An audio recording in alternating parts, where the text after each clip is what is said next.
it's not. It's recorded. Hey, welcome to That's Good Broncos podcast. I'm Brandon Perna, now with the sexier voice, here with my co-host, writing partner, fire survivor, and grown man living with his parents, Will Keys. This is a Broncos podcast and an NFL podcast, but mostly the Broncos. We talk about the Broncos news, what's happening with the Denver Broncos, everything Denver Broncos related. Also, what's happening around the NFL today. Training camp practices start. Von Miller showing up in basically his underwear. We've got Drew Lock versus Teddy Bridgewater. Cryptic Jeudy tweets. The sad passing of former Broncos coach Greg Knapp. And some Aaron Rodgers news. His press conference, very candid. Very honest, which you don't always see in press conferences. We won't spend a lot of time talking about it because I know Broncos fans are fucking tired of me and everyone talking about Aaron Rodgers, and we know he's going to be a Packer for 2021, so who cares? But today's episode brought to you by DraftKings Sportsbook, America's top-rated sportsbook app. So make sure you use code DNVR when you sign up with DraftKings Sportsbook. Also, August 10th here in Denver, me, That's Good Broncos, and DNVR co-sponsoring a charity golf tournament with the Alzheimer's Association. It's the longest day tournament. My sister works for the Alzheimer's Association, so we decided to co-sponsor it. DNVR and I, Ryan Koenigsberg and I are putting together a team, which is just going to be me and probably the best golfers over at DNVR. We'll see if we can win it. We'll be making some videos during it. But if you want to play and you are in the Denver area, I'll put that link in the description. Yeah, it's like $175. It's for a good cause. If you like golf, fuck around and golf with us. Anyway, long intro. Will, how are you? I'm well. I don't have access to my dad's office. So Nope. that's a little bit of a bummer. Fair enough. It is his office and he needs it to work now that he's off of vacation. But I'm using my own bed as a desk, which is why I don't really know what to do with this mic. I'm going to try to set it down, but it's probably going to fall over. So we're doing our best. We've got, I don't want to say actual news, but kind of actual news again. Yeah, we're getting there. We're not going to be able to rest until February. Yep. There will be no rest until then. Maybe. I mean, we won't have Sundays off until, well, you know, when the preseason starts, Sundays will be work days again. I like it that way. Sundays got boring in the off season. We're back. We're back. Training camps are started. NFL Network's doing 8 hours of live training camp coverage tomorrow. And I hate to admit this, but I'm eating it up. I am eating it up. Just having that shit on all day in the background is nice, even though like you hear the same thing over and over again. Yep. But August is weird, because you do get preseason, you start to get excited, but it's still not quite football season. Like it's still blazing hot outside. It's summer. Like we've got a mountain trip at the very end of August. It's my daughter's first birthday, my wife and I's anniversary, all that last week. So like I have this weird thing where I'm trying to balance like my last little bit of time to spend with the family and enjoy life, but I'm also like already all in on the football season, so it's hard to like separate the two there. Yeah. And this year we get preseason games, which is going to be nice, and the Broncos need it. And they need to evaluate. Only 3 of them too. We get 3. We need to evaluate Drew Lock. We need to evaluate Teddy Bridgewater. Lock starting with the first team, getting the first team reps. Is that what's I'm going to be at training camp tomorrow with Mario Ventanze. I always forget where the N is in his last name, but at Mile High Mario, I'm pretty sure on Twitter. Make sure you follow him. He's bringing me as a guest. It's the only way I can get into the fucking training camp. Every other team welcomes the YouTubers around them, wants the extra coverage.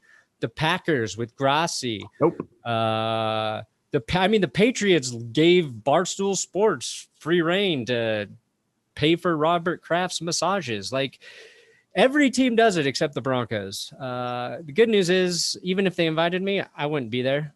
I just sit right here in this little hole in my basement and do Broncos and the NFL at the same time. So suck it, Broncos. Just kidding. I love you. Lock Bridgewater. What are the updates? Yeah. So obviously, we know how this works. This isn't our first quarterback battle. Let's just say that. It might be the first between you and I, but there's a riveting Trevor Siemian, Paxton Lynch quarterback duel, if you want to call it that, back in 2017. That was it turned out not to be good. It turned out actually to be very bad for the team. Very polarizing too. An annoying time to be a fan.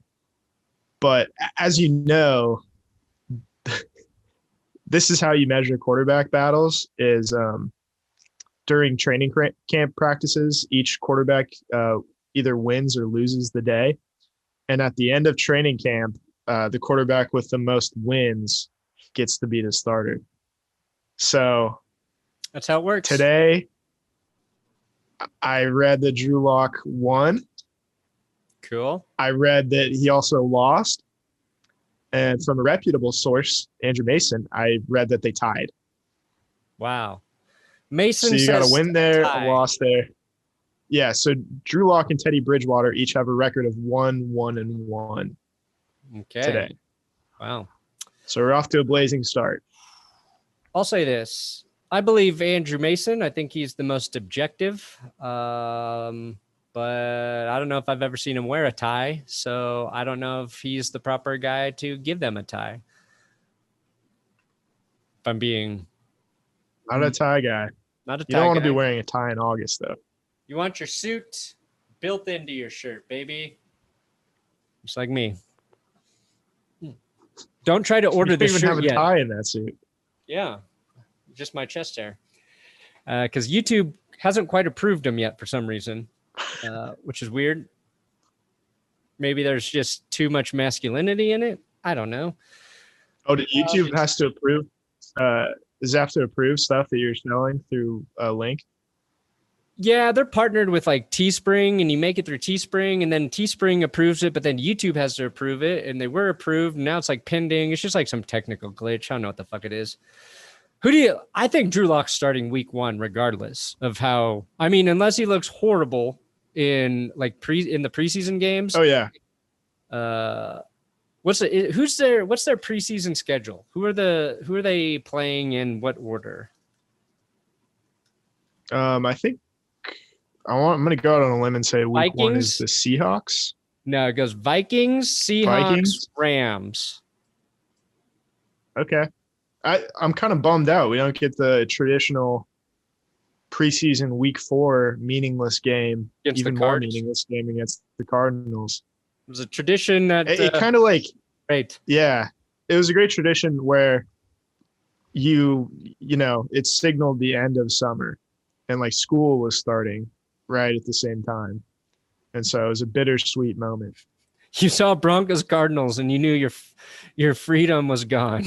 Yeah, basically. And it's always a terrible, terrible game where people overreact because like Kyle Sloter threw a touchdown. Yeah. Well, Kyle Sloter, legend. Yeah. Chad Kelly, preseason legend. The Broncos top 5 Brock preseason Osweiler. legends. What's the plan though for preseason? Because usually it was like the third game was the one where starters played the longest. That's when you kind of got the best idea of how the team was going to look week 1. Game 4 was your like roster bubble guys fighting for spot. Like are games 1 and 2 going to be more starter heavy now? And then that third game is all of your like roster decisions, do you think? I think so. We heard the biggest clue that we got is that Cortland Sutton is only going to play in one preseason game. Okay. So I think this team had so many injuries last year that they're not going to put their guys out for very long. So I think you'll see the quarterbacks get a lot of run. And then I like potentially you could see one half a Lock, one half a Bridgewater. I would do that first 2 games and then other than that, halves, right? Like you give Drew Lock the first and then you'll half, probably just see Rippin. Yeah, give the final game to Rippin. Yeah. You do first game, Lock gets the first half, Bridgewater gets the second. Second game, Bridgewater gets the first, Lock gets the second, and then you rip it and rippin it. Brett and grip it. That's what you do for the third one.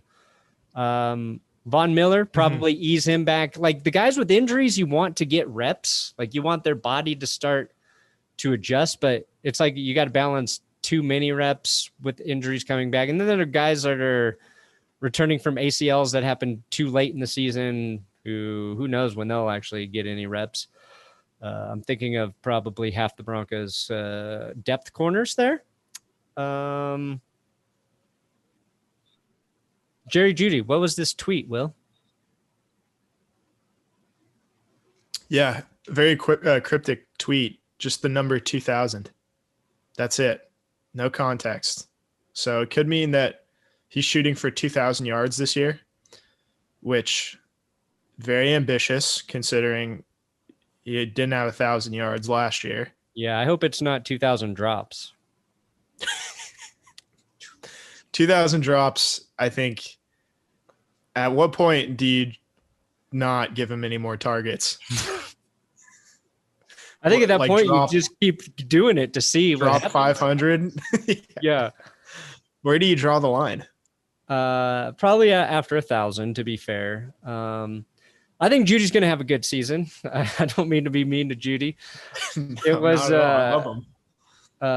I saw some tweet that was saying somebody said Drew Lock gets separation better than any receiver he's ever seen. And it took all my strength to not quote tweet it with, yeah, separation from the ball. It's just like, that's how bitter and hurt I am from last season as a whole. And, that was, his big struggle was drops. I think it'll get better. I still believe in Jerry Jeudy. I'm trying not to be pessimistic as we head into the season. I'm trying to rid myself of those tendencies. But like in November, if they're happening, it's I'm just going to be a curmudgeon. And I don't like that. I'm back on the Drew Lock train, the train I never exited. I don't care how many of you tell me on Twitter that my receipts are in the videos that I didn't want Drew Lock. Yes, I did. I just thought we could get Aaron Rodgers. And now that could happen in 2022. Yeah, here's something I've been kind of pondering. So what if Drew Lock comes out and has like a good season? Like, let's say 26 touchdowns, 10, 11 interceptions. Do you still throw all your marbles into Aaron Rodgers in the 2022 offseason? Assuming Rodgers played at a very high level again? Well, and the Broncos make the playoffs in this hypothetical scenario. Yeah. I mean, show a lot of promise. Yeah. If Aaron Rodgers was healthy all season, and let's just say he was still top 5 QB NFL, top 5 QB, yeah, I go after him again. And I leverage Drew Lock as part of the trade. Like, I've got this young, good quarterback I can give you. Because if Lock's good, the Broncos get to the playoffs. They don't have a high draft pick to offer, at least for 2022. Good point. Drew Lock would have to look like He'd definitely have to be top 10 for me to consider keeping him.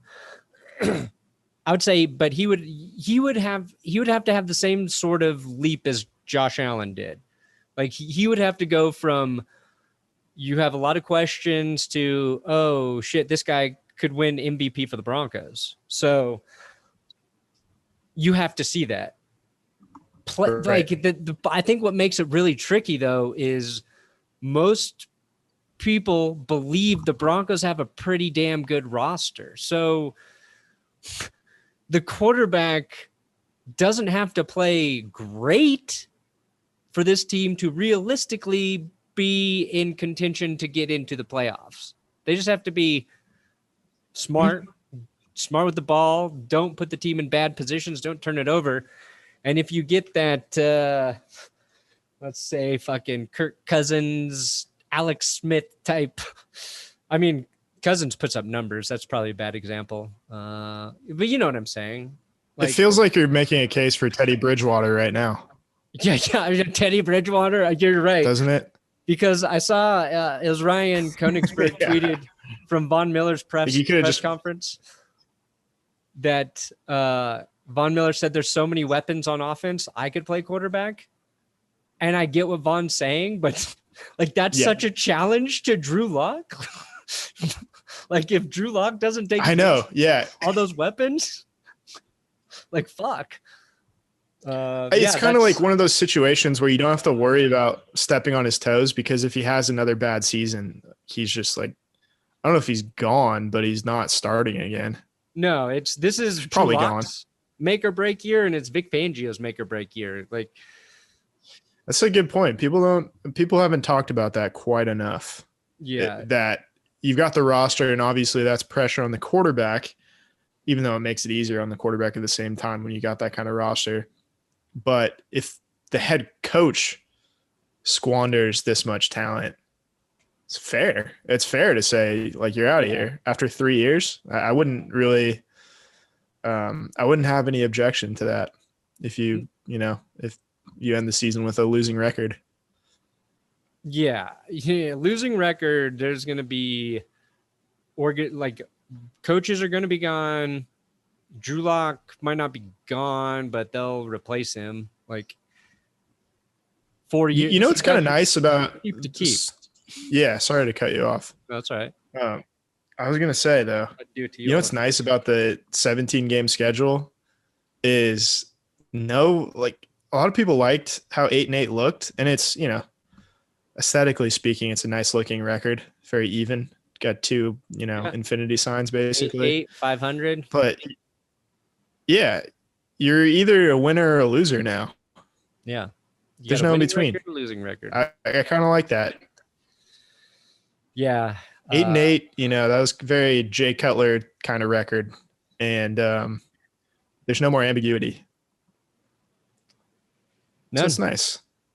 We'll be winners or losers. I'm hoping for winners, obviously. I am really hoping Drew Lock is awesome. Just want him to throw like a ton of fucking like I can live with a decent amount of picks if your QB's like making up for it, right? Like that's all we need to see. We've seen Drew Lock have really good games where he doesn't really make any mistakes. We've seen him just have bad games where he makes way too many mistakes. And when he does start to bounce back from it, it's too late in the game. You know what I mean? I want to see him make a mistake or two early and then just go out and light it up after. Like Brett Favre, you continue to live with. Right. Yeah. Because he would never quit. Like he might do something miraculous. Like he might have a horrible quarter and then 3 great quarters. You would have liked to see him grow at some point and learn not to throw picks, as most quarterbacks who play in the league for a long time do. But like, that's the thing. Lock doesn't have to be perfect. I think he has to stay healthy. He needs to play through September. Like, I think that's a big thing for him. It's probably a big thing that's hurt his growth a lot too. So there'll be optimism. I'm sure we'll see more. I want to talk more about it after we actually see him play.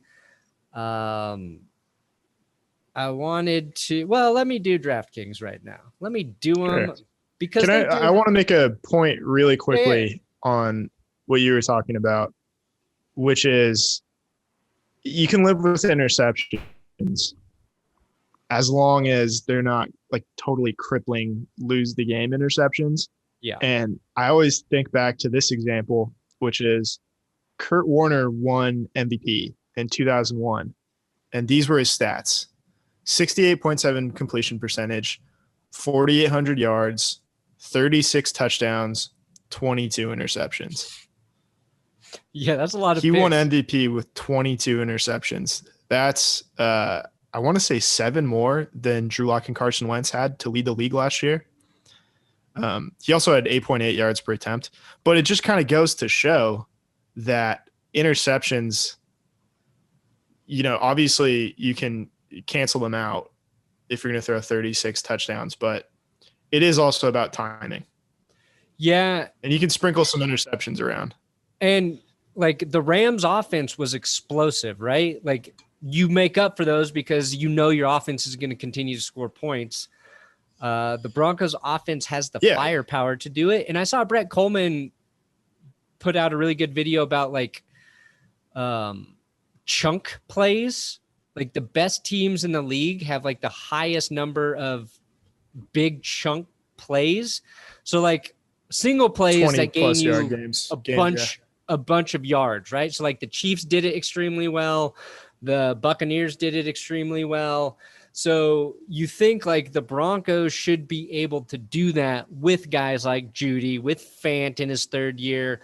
That's why you drafted KJ Hamler. Hopefully your 2 running backs can do the same thing as well. And if the Broncos and when we had optimism early with Phillip Lindsay too, it was because he was busting like 30 and 40-yard runs. It seemed like once a game he was getting one of those. So I can't remember all the things Brett said. You should just check it out yourself. But like you can live with the pick or two, and that's what he's talking about. Like those teams would take sacks and put themselves in deficits, but it never really mattered because they could dig themselves out of those situations. The Broncos, it seems like when they get in those situations, like the hole just gets deeper really fast. That's what it's felt like the last 2 seasons with our offense.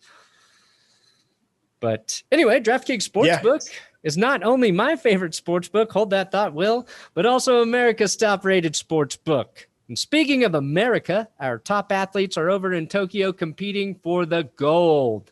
And DraftKings has a medal-worthy offer just for my listeners, not Will's listeners, mine. So listen to this great offer. Place any pre-event wager of $1 to be eligible to cash $100 in free credits if America wins any medal this year. That's 100-1 odds on American athletes to stand on the podium and receive gold, silver, or bronze this week. 100-1 odds on an offer like this doesn't come around that often, so sign up at DraftKings Sportsbook now to get in on all of the action. Now, I love DraftKings Sportsbook because it's easy to navigate, has plenty of instructions for the noobs out there, and nearly limitless ways to get in on all of the action. My friends and family have been loving DraftKings Sportsbook, and I know you will too. Not will, as in Will Keys. You will, like the will to live. Download the top-rated DraftKings Sportsbook app now. Use promo code DNVR when you sign up to turn $1 into $100 in free credits if America wins a medal. That's code DNVR to turn $1 into $100 in free credits for a limited time only at DraftKings Sportsbook. You got to be 21 or older. Colorado only. New customers only. Restrictions apply. See DraftKings.com/sportsbook for details. Gambling problem? Go 1-800-522-4700. Did you hold that thought, Will, or did you forget about it? Yep, you fucking. I don't think the thought was important enough to hold. Good. I think it's one you just kind of toss to the side. To make room for a new improved thought. Toss to the side, just like we thought Aaron Rodgers might do to the Packers. That's what we call a segue, kids. Oh, God. Let's talk about it. Let's get into it. Let's talk about his press conference. Oh, actually, Zach Wilson, only rookie to not show up. Do you think that matters at this point? Yeah. I do too. It's a bad look for the number 2 overall pick. I don't know. It might. Yeah, I mean, rookies used to, if you've only been watching the NFL for the last 10 years, rookies used to hold out like pretty frequently. But since the 2011 CBA, now obviously you've got contract slots based on where you're drafted. So most of your contract is determined based on where you're picked. You don't really negotiate much of it. And so to hold out, the only like big holdout I can remember in recent years was, I think, Joey Bosa in 2016. Yeah. He didn't show up. It turned out, of course he had to come back. His first game was against the Broncos. Yeah. And then he got hurt shortly after his holdout. It's funny too, because like it's about some offset money. So, which I don't even totally understand, but it's like, if it's about offsetting money, if the Jets basically cut Zach Wilson before his contract is over, you're picked number 2 overall. Doesn't instill a lot of confidence when you're don't get fucking cut. Bargaining over what's going to happen if you're going to get cut. Yeah, if you get cut, it's because you're terrible. It's because you're really bad. Bad omen. And you don't deserve the money. Really bad omen. You know who got cut? Paxton Lynch got cut before his rookie contract ran out. Yeah. Like halfway into it. Yeah, we've been down this road. Like, and it's I think if you get cut, you don't deserve it. Yeah, I think it's really funny because Zach Wilson, his family is very wealthy, so he's probably you made a great point. Rookie entering the draft as well. And he's going to get like that's a really good. There's going to be like $22 million given to him in a signing bonus, 32 total. So like, it just seems dumb to me to not be there in New, like if he were in, I don't know, Arizona, Jacksonville, Carolina, somewhere smaller, like New York, he's just going to get like, he's already had a rough off season in terms of like the media, like going after him, his mom with her Instagram and social media stuff. Like he was trying to pay her to get off of social media. Like you just give that media frenzy market one more thing to criticize you before you've even played a game for the team. And it's not just him. Like, I'm not trying to blame him. It's like, this is advice from his agent and whatever. Like the team and the agent should have had that shit worked out already too. Like it's like, it doesn't matter how high stakes the money is. People still will wait till the last damn second to get the work done. So good news is if you become wealthy and are in a high powered position, all those years of trying to cram at the last minute before your test and project are due, it's basically how real life works. Yeah, and you made a great point too in the video that it always feels like the people that enter the league with the most money already are the most particular. Yeah. About how that money is, manipulated over the course of the contract.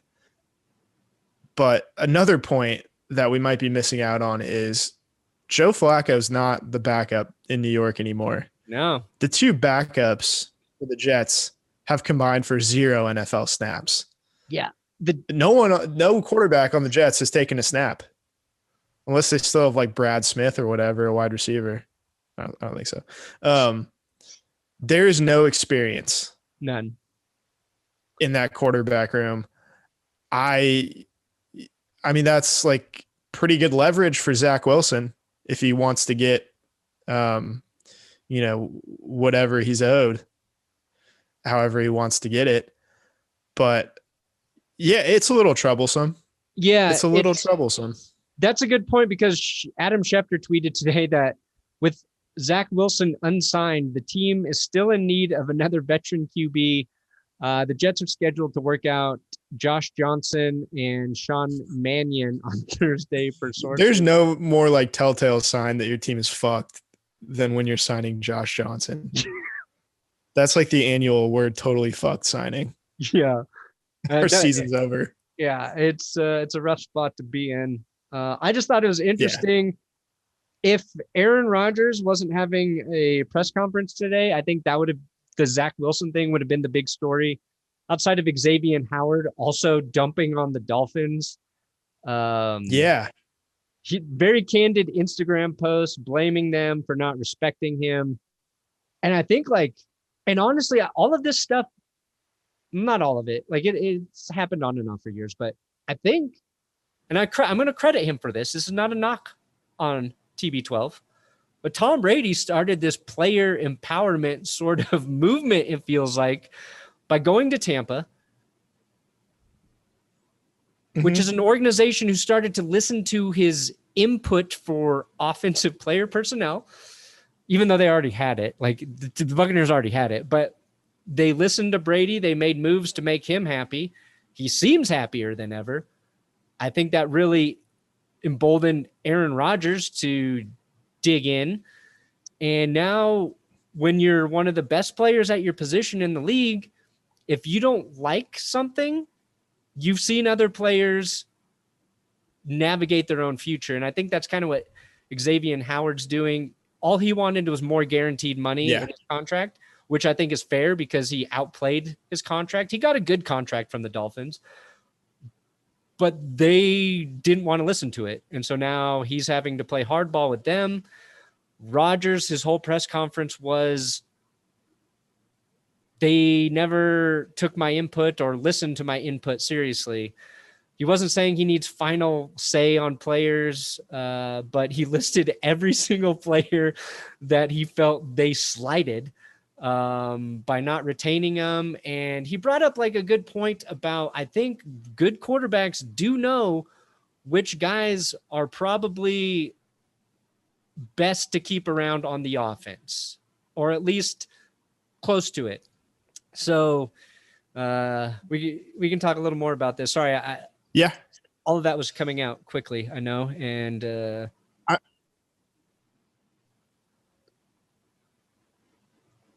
no, that's okay. You keep freezing too, video wise. I keep I think talking a little more than I need to because it looks like you're frozen. I just wanted to make the point that I thought it was funny. So you brought up Tom Brady. Yeah. And sorry, the connection's kind of coming in and out, so we're making this work. Tom Brady wanted a Hall of Fame tight end in Rob Gronkowski and a Hall of Fame talent at wide receiver in Antonio Brown. And he got those two weapons. And Aaron Rodgers wanted a guy who had 400 yards for the Texans last year. Yeah. That's the big condition for his return is we need the slot receiver from the Houston Texans, the team that had the most passing yards last year, and he had 400 yards.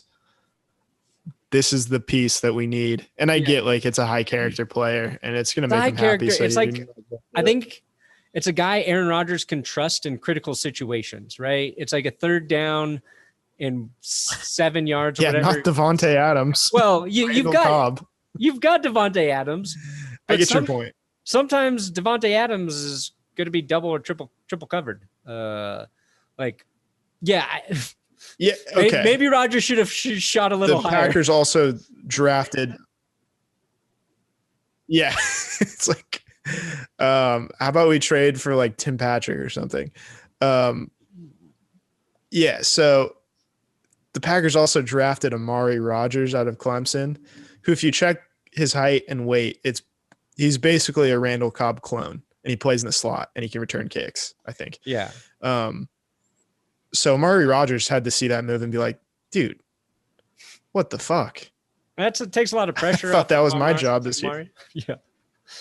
Yeah. No, I'm not saying Aaron Rodgers is happy. Yeah. And that's sort of. He didn't seem super happy in his press conference. He's happy to be. He loves the city of Green Bay. I know I had fun with it on Twitter and in the video, saying no fucking player wants to play in this city, and you didn't use me to recruit guys to play here because I'm the only reason anybody would want to play here. He likes the city. He likes the players. Likes the coaches. He really does not like the Packers front office right now. That still seemed to be very true. Very evident. But I thought he brought up fair points. I also talked about this with Tom on a live stream, and the Packers have put pretty good teams up around him. So, I don't know how much Aaron Rodgers' situation is different than most teams in the league. Like, aging good players go a lot. Sometimes, you could get another year or two out of them. A lot of times you can't. One point I did agree with is like Rodgers said, if Jeudy stayed, he would have had a better year here with me. Essentially, like, I'm paraphrasing a little bit, but it's like, yeah, he went to Oakland, but that's a different situation for him. He would have been fine if he stayed here with me, Aaron Rodgers, because I'm a good quarterback. Like, that was basically his point. So I think, there's no guarantees for what's going to happen after this season, but I think the Packers are going to be more open to moving on and trading him if that's what he still wants. And now we just wait and see.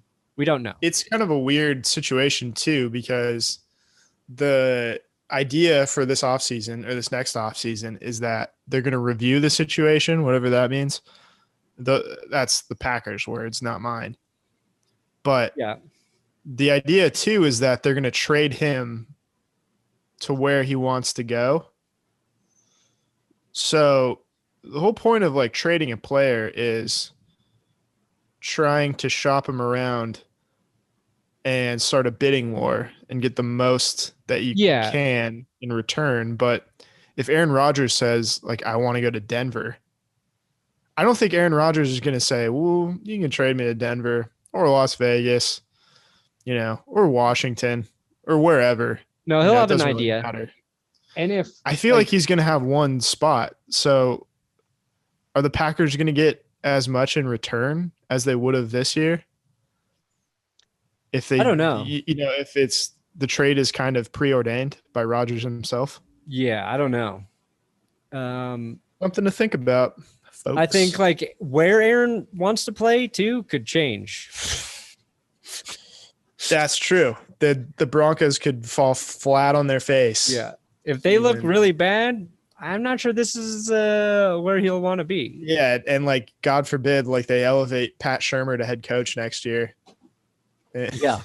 He won a Super Bowl with Mike McCarthy. He can do it with anybody. Yes. Anything else happen today, yesterday, tomorrow? Oh, I think so. This podcast on YouTube and where podcasts go usually go up on Wednesdays. As the season approaches, I think we're going to switch to Thursdays. It's just going to be a better day for me. Don't give a shit what Will thinks there. He got to do it on Thursdays now. They're all bad days for me. It doesn't matter. Will hates doing this with me. I twist his arm. But yeah, I think we're going to move the podcast to Thursdays, which is funny because like the last two episodes, I think went up on Thursday and this one's going up on Wednesday. And now I'm telling people it's going to be on Thursday. Confusing, I know. So just mark that in your calendar for all of you TGB heads that come to the show.